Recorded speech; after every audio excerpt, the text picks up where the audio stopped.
امثال باب نمبر 31۔ لموئیل کی کہاوتیں۔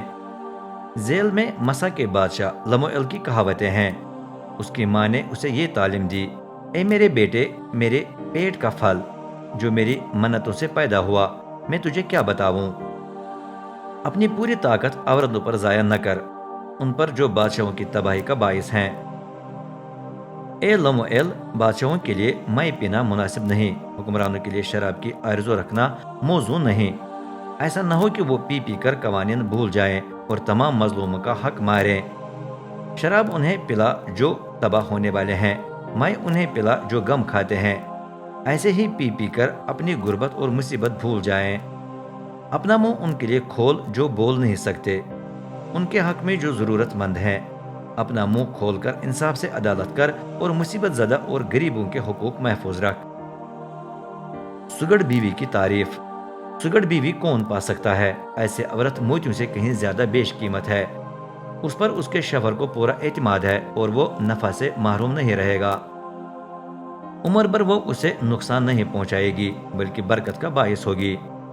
وہ اون اور سن چن کر بڑی محنت سے دھاگا بنا لیتی ہے۔ تجارتی جہازوں کی طرح وہ دور دراز علاقوں سے اپنی روٹی لے آتی ہے۔ وہ پاؤں پھٹنے سے پہلے ہی جاگ اٹھتی ہے تاکہ اپنے گھر والوں کے لیے کھانا اور اپنی نوکرانیوں کے لیے ان کا حصہ تیار کرے۔ سوچ بچار کے بعد وہ کھیت خرید لیتی، اپنے کمائے ہوئے پیسوں سے انگور کا باغ لگا لیتی ہے۔ طاقت سے کمبر بستہ ہو کر وہ اپنے بازوؤں کو مضبوط کرتی ہے۔ وہ محسوس کرتی ہے میرا کاروبار فائدہ مند ہے، اس لیے اس کا چراغ رات کے وقت بھی نہیں بجھتا۔ اس کے ہاتھ ہر وقت اون اور کتان کاٹنے میں مصروف رہتے ہیں۔ وہ اپنی مٹھی مصیبت زدوں اور غریبوں کے لیے کھول کر ان کی مدد کرتی ہے۔ جب برف پڑے تو اسے گھر والوں کے بارے میں کوئی ڈر نہیں، کیونکہ سب گرم گرم کپڑے پہنے ہوئے ہیں۔ اپنے بستر کے لیے وہ اچھے کمبل بنا لیتی اور خود وہ باریک کتان اور ارغوانی رنگ کے لباس پہنے پھرتی ہے۔ شہر کے دروازے میں بیٹھے ملک کے بزرگ اس کے شوہر سے خوب واقف ہیں، اور جب کبھی کوئی فیصلہ کرنا ہو تو وہ بھی شورا میں شریک ہوتا ہے۔